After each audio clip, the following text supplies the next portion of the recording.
Assalamualaikum warahmatullahi wabarakatuh. Assalatu wassalamu ala asrafil anbiya wal mursalin wa ala alihi wa sahbihi ajma'in. Rabbi shrah li wa qala Allah ta'ala fi kitabil karim a'udzu billahi minasyaitonir rajim. Bismillahirrahmanirrahim. Rabbi shrah li sadri wa yassir li amri wahlul 'uqdatam min lisani yafqahu qawli amma ba'du. Shadaqallahul adzim. Para sahabat-sahabat dan teman-temanku sekalian, kali ini saya sedang menonton dia itu ya seorang yang mengaku murtadin dan sudah lama dan sekarang sudah menjadi penginjil gitu. Dia tuh mengaku-ngaku seorang murtadin gitu loh, dan dia sekarang sudah menjadi seorang pendeta lah gitu loh. Namun ketika ada seorang muslim bertanya kepada si pendeta ini, ternyata apa yang terjadi? Pendeta ini hanya berputar-putar dan tidak mampu menjawab pertanyaan dari seorang muslim. Itu menandakan bahwa Kristen itu dibangun atas dasar dogma gitu loh, bukan ajaran dari Tuhan, bukan ajaran dari Allah Subhanahu wa taala. Untuk menyaksikan video ini, silahkan Anda tonton, jangan di skip-skip. Terima kasih. Mudah-mudahan yang mendukung channel ini diberikan kemudahan, diberikan hidayah oleh Allah, diberikan kesuksesan dunia dan akhirat. Amin, amin, Allahumma amin. Terima kasih, selamat menyaksikan. Oke, saya langsung ke Pak Probo. Ya, Selamat silakan, Pak Probo. Ya, selamat malam. Ya, sebelumnya saya sampaikan saya dari Muslim. Sebelum saya bertanya tentang kesaksian Bapak, saya ingin menanyakan tentang latar belakang Bapak. Tadi Bapak menyampaikan mulai dari orang tua itu kepercayaan, kemudian kecil sekolahnya juga di Katolik, dan sepanjang kesaksian Bapak tidak pernah menceritakan tentang keislaman. Nah, pertanyaan saya, Bapak ini pernah Muslim apa enggak? Pernah jadi Islam apa tidak? Iya, pernah Pak, pernah. Dalam arti Islamnya sejauh mana? Apa mungkin seperti orang tua, hanya KTP atau apa itu Islam abangan itu, atau Islam yang bagaimana? Saya Islam yang termasuk yang taat ya, karena saya menjalankan 5 waktu, saya menjalankan puasa juga. Kemudian hanya saya itu tidak bisa membaca huruf Arab. Jadi saya tidak bisa membaca Al-Quran kecuali terjemahannya saja. Itu saja sih. Ya, kalau sebetulnya banyak sih orang Islam yang tidak bisa membaca huruf Arab, tapi kalau orang Islam dalam kategori yang aktif, dalam arti itu apa itu? Nah, ternyata si penginjil ini, si murtadin ini yang mengaku-ngaku pernah menjadi Islam, dia itu tidak bisa membaca Al-Quran gitu loh. Nah, ini bisa diindikasikan bahwa ini murtadin odong-odong gitu loh. Yaitu karena apa? Karena tidak bisa membaca Al-Quran, kan begitu ya. Silakan Anda tonton lagi bagaimana kisah kelanjutannya. Menjalankan itu meskipun tidak bisa membaca huruf Arab, tapi juga hafal tentang misalnya bacaan-bacaan puasa, bacaan-bacaan sholat. Apakah Bapak ada yang bisa bacaan-bacaan puasa atau bacaan sholat? Saya bisa Pak. Ya, misalnya surat Al-Fatihah. Bismillahirrahmanirrahim. Alhamdulillahirrabbilalamin. Ar-Rahmanirrahim. Maliki yaumiddin. Iyyaka na'budu wa iyyaka nasta'in. Ihdinas siratal mustaqim siratal ladzina an'amta 'alaihim ghairil maghdubi 'alaihim waladdallin. Amin. Justru pertanyaan saya itu ihdinas siratal mustaqim itu kan terjemahannya tunjukkanlah kami jalan yang benar, jalan yang lurus. Ya. Iya. Nah, di dalam Alkitab saya temukan di Yohanes 3:6 itu, nah itu akulah jalan kebenaran dan jalan yang lurus itu. Ya, tapi Sehingga saya ya Pak, silakan. ya karena itu saya kok malahan menemukannya di sini begitu. Jadi kalau yang tadi minta ditunjukkan, sekarang Yesus sendiri mengatakan saya adalah jalan yang lurus itu. Ya.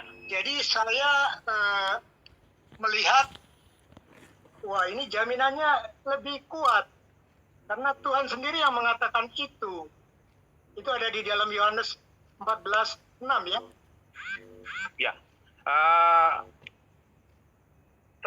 Kalau itu nanti agak panjang Pak kalau kita, soalnya Bapak tadi berhenti. Betul. Nah, Betul. Nah, di sini mengatakan di dalam Islam, ihdinas siratal mustaqim siratal ladzina an'amta 'alaihim ghairil maghdubi 'alaihim waladdallin. Itu tunjukilah jalan yang lurus, gitu. Jalan orang-orang yang mustaqim siratal ladzina an'amta 'alaihim ghairil maghdubi 'alaihim waladdallin, yaitu yang diberi nikmat dan bukan orang-orang yang zalim, minadh-dhalin, yang tersesat kan gitu. Nah, sementara penginjil ini mengatakan, saya menemukan di dalam Bible ini jalan yang lurus gitu. Padahal kalau kita analisa, jalan itu sebagai jalan itu bukan Tuhan gitu. Kalau Yesus hanya sebagai jalan, maka Yesus bukan Tuhan gitu. Karena jalan itu sebenarnya adalah hanya untuk dilalui gitu loh. Jalan itu bukan tujuan gitu loh. Jalan itu hanya diikuti. Nah, terbukti orang-orang Kristen ini ibadahnya tidak mengikuti Yesus gitu loh. Bagaimana mungkin orang Kristen ini mengakui Yesus sebagai jalan sementara ajarannya tidak diikuti gitu loh. Nah, disitulah letak kebingungan seorang penginjil ini, yaitu anggaplah seorang pendeta ini gitu loh. Silakan lanjut kembali atas pertanyaan Cabe ini. Orang ini adalah seorang Muslim. Dia tuh bertanya kepada seorang pendeta gitu loh. Ya, selamat menyaksikan. seandainya Bapak meneruskan bacaannya ghairil maghdubi 'alaihim waladdallin, maka tidak akan sampai ke Yesus. Kalau Bapak membacanya terus sampai ke situ. Tapi karena Bapak tadi berhenti di sana, maka Bapak punya kesimpulan jawabnya ada di Yohanes 6 itu. Oke, itu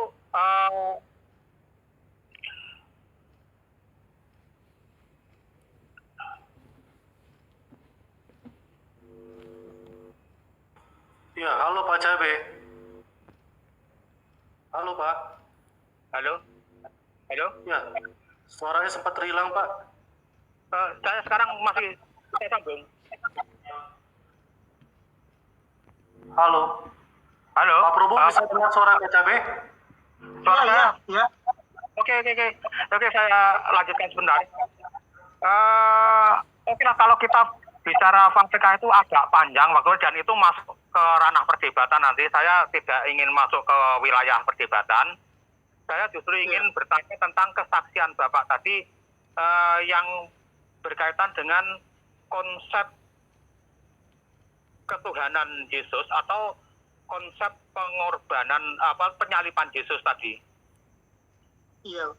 Itu mohon dijelaskan secara logika bagaimana kenapa Tuhan harus mengorbankan diri untuk digantung di kayu salib untuk menebus dosa hambanya. Sebelumnya saya sampaikan sekali lagi, saya Muslim, jadi tidak terbiasa dengan dogma atau doktrin. Maka jangan dijawab Anda harus percaya dulu, terima dulu Yesus, nanti baru paham. Itu tidak berlaku di Islam. Maka saya mohon dijelaskan secara ilmiah, secara logika. Iya. Ya Pak, silakan. Ya baik. Menurut pemahaman saya ini Pak, mungkin kalau nanti saya kurang akan bisa ditambahkan oleh pendeta atau Pastor Yusuf Manobolo.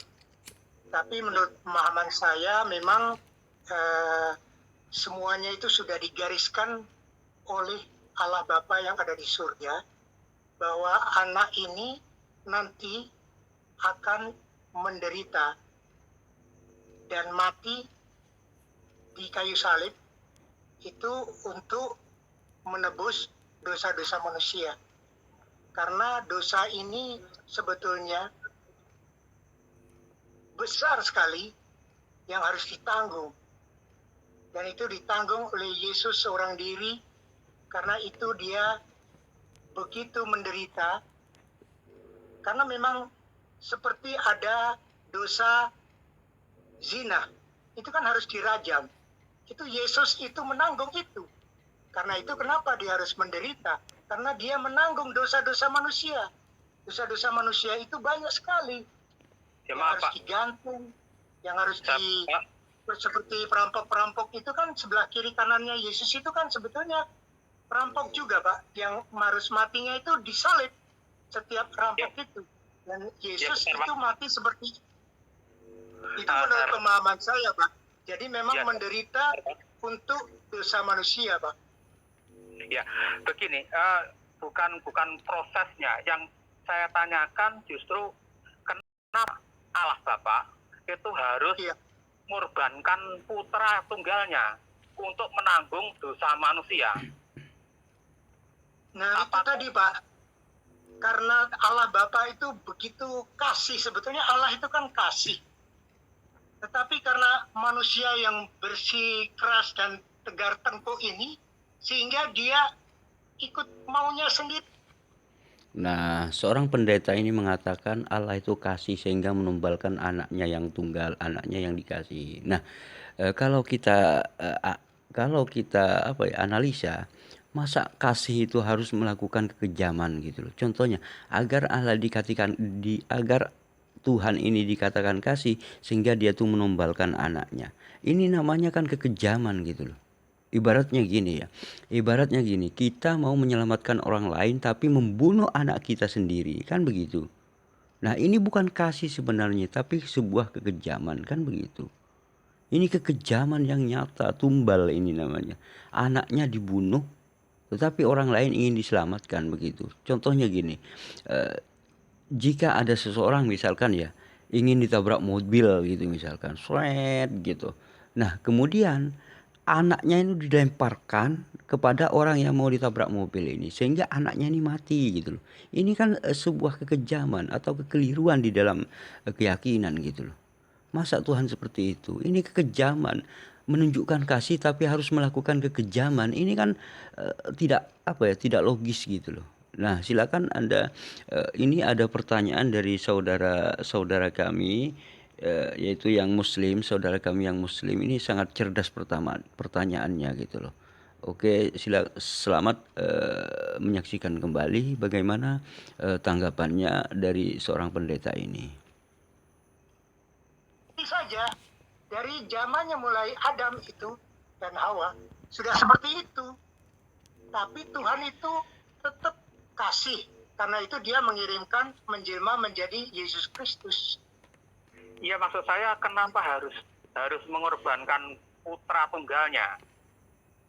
Apakah Tuhan tidak berkuasa misalnya dalam arti kalau memang karena hambanya ini banyak dosa, banyak seperti yang Bapak sebutkan tadi, dosa zina, dosa dan lain sebagainya. Misalnya diampuni saja, apakah Allah Bapa itu tidak kuasa untuk mencabut dosa-dosa manusia itu? Oh ya, itu sebetulnya bisa juga, Pak. Bisa. Memang Tuhan juga bisa bilang, sudahlah dosa semua diampunin, masuk surga semua. Bisa juga, karena memang Tuhan itu mempunyai hak prerogatif, toh, seperti presiden. Tetapi di sini Tuhan ingin adil, Pak. Jadi manusia itu berdosa, itu harus ada hukumannya. Dan itu hukuman itu sangat berat sekali. Karena itu dia kemudian. Nah, pendeta ini Tuhan menghukum Yesus itu karena keingin adil gitu. Nah, padahal kalau kita analisa itu nggak adil sama sekali. Karena apa? Karena dosa orang lain dilimpahkan kepada Yesus gitu loh. Ini kan sebuah ketidakadilan yang nyata gitu loh. Ini sama dengan apa yang tertera oleh sama dengan pertanyaan yang dilontarkan oleh Bapak Cabe, seorang Muslim ini yang cerdas ini gitu loh. Bapak Cabe ini menurut saya adalah seorang yang yang cerdas karena mempertanyakan hal-hal yang tidak mampu pendeta jawab gitu loh. Silakan Anda tonton lagi. Menanggung sendiri dosa Ya. itu Pak. Begini, Bapak tadi bicara adil. Misalnya begini, saya contohkan Bapak misalnya punya suatu perusahaan, punya company. Kemudian Ya. Karyawan Bapak itu katakanlah korupsi atau melakukan kesalahan-kesalahan fatal yang lain. Seluruhnya Ya. karyawan Bapak begitu. Terus apakah adil kalau Bapak misalnya putra Bapak asli, putra kandung Bapak, putra Bapak kandung Bapak itu Bapak Ya. jebloskan penjara untuk menanggung kesalahan karyawan Bapak. Itu Ya. kira-kira apa adil seperti itu? Ya, saya berikan contoh yang lebih. Nah, di sini Bapak Pendeta ini tidak mampu menjawab pertanyaan dari seorang Muslim ini gitu loh. Sehingga dia itu memberikan contoh yang lain gitu loh. Tetapi contohnya atau contoh yang diberikan oleh seorang pendeta pun membuktikan keamburadulannya gitu loh. Silahkan Anda tonton kembali.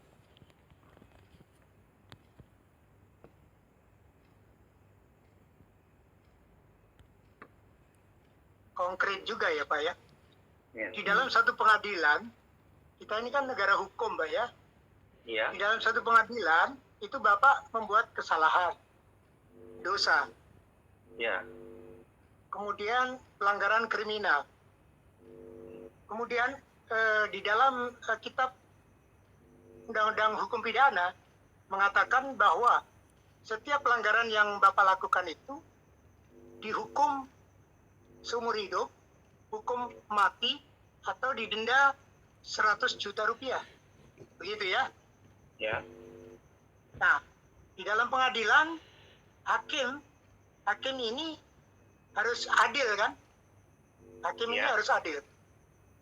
Jadi Anda itu seharusnya dihukum mati karena beratnya kriminal yang Anda lakukan.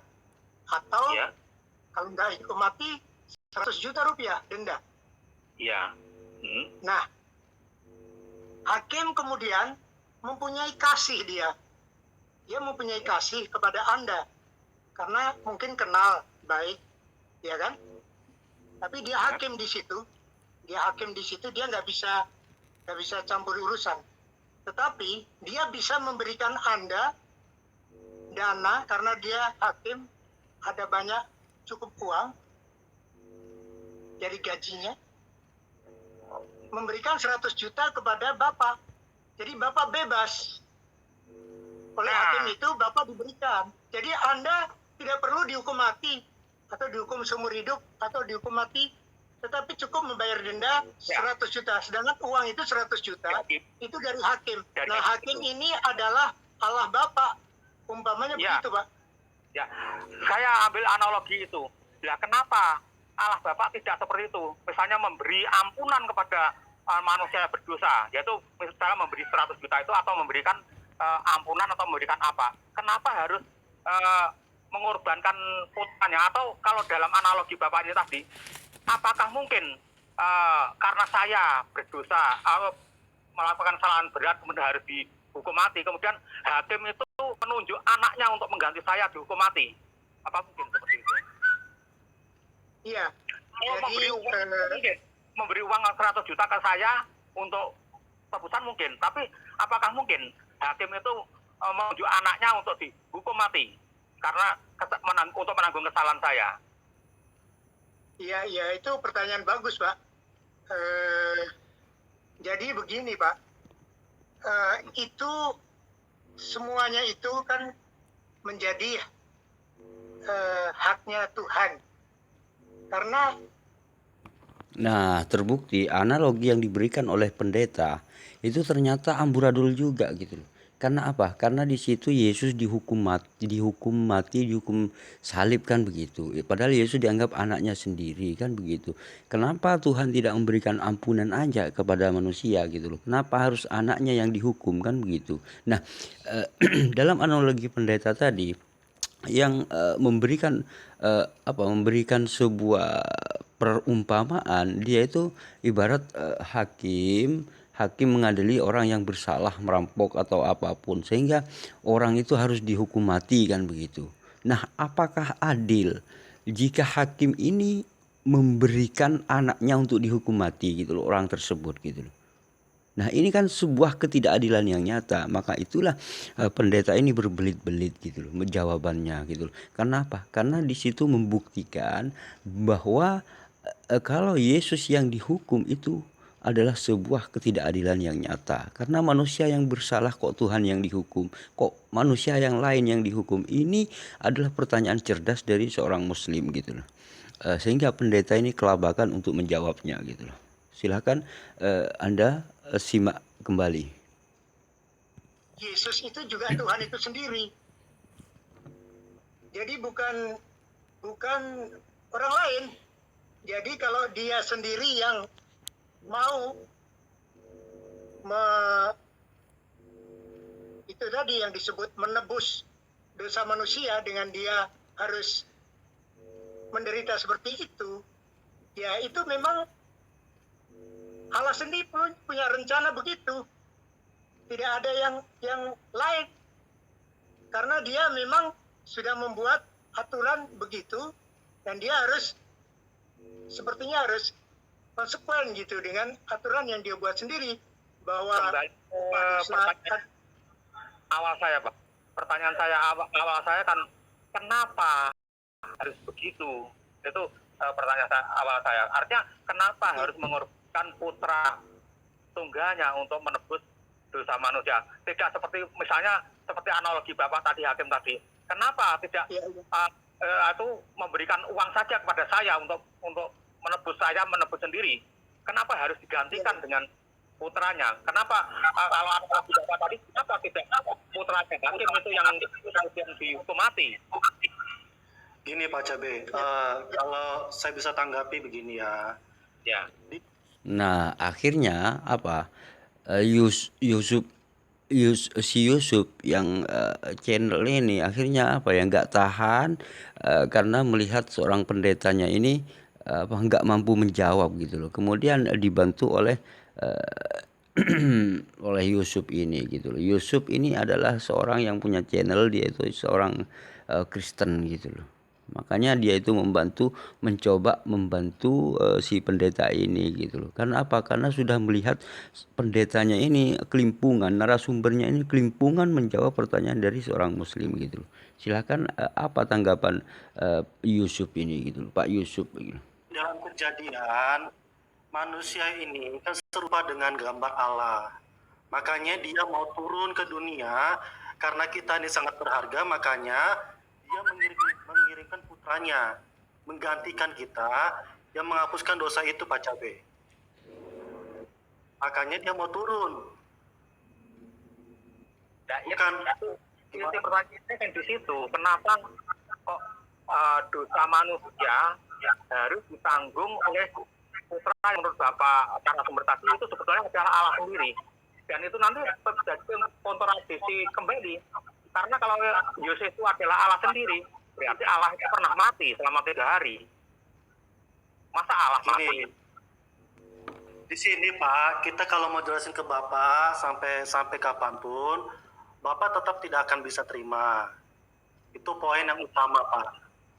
Makanya kan sebenarnya kan pertanyaan Pak Cabe ini kan saya sebagai Nah, itulah akhirnya Pak Yusuf Manubulu ini apa ya? Dia itu mengeluarkan jurus-jurusnya. Pertanyaan Bapak ini tidak bisa Bapak ini tidak bisa menerima karena apa? Itu menunjukkan Pak Yusuf Manubulu pun dia itu tidak sanggup untuk menjawab pertanyaan dari seorang muslim yang bernama Cabe ini gitu loh. itu sudah sering kali mendengar pertanyaan Pak Cabe. Tapi bagaimana kita mau menjelaskannya pun sepanjang apapun Pak Cabi juga tidak akan bisa menerima. Apalagi kalau kita membahas tentang dogma. Nah, tadi aja Bapak di awal aja sudah bilang jangan bicara tentang dogma. Nah, Pak Yusuf Manubulu ini apa ya, tambah ngawur gitu loh, malah mengatakan kepada dogma. Kalau memang dia itu bukan dogma, kalau memang ini ajaran Tuhan, itu pasti tidak akan apa ya, pasti akan sesuai dengan logika manusia, kan begitu. Karena apa? Karena ajaran Tuhan itu untuk manusia gitu loh.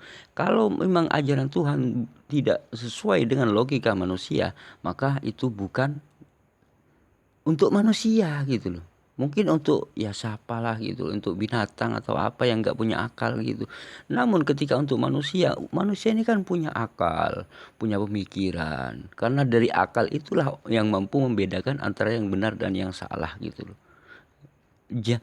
Jadi begini ya, orang itu memang harus mempelajari dulu, mengetahui dulu, baru kemudian meyakini gitu loh. Tidak seperti apa ya, pernyataan Yusuf Manubulu, imani dulu gitu, percaya dulu gitu. Nah, itu kan apa ya, ada kekonyolan jawabannya ini. Silakan Anda simak dan lanjutkan kembali apa yang akan terjadi. Bagaimana kita mau bisa menjelaskan lebih panjang sedangkan Pak Cabi sudah membatasi itu, Pak? Oke, Ya, Pak Cabi.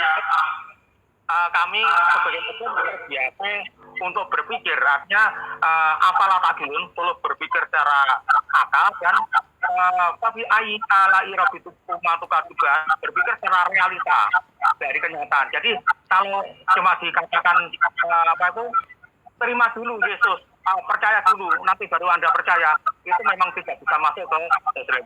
Oke, saudara admin, terima kasih atas waktunya. Kalau memang tidak memungkinkan untuk dijelaskan, soalnya saya juga tidak ingin masuk ke ranah perdebatan. Tapi narasumber ingin bertanya tentang secara logika bagaimana penjelasannya. Kalau memang sudah dijelaskan secara logika, ya cukup saya rasa begitu, Pak. Oke, terima kasih waktunya. Silakan. Oke, terima kasih Pak Cabe. Selamat malam, Pak.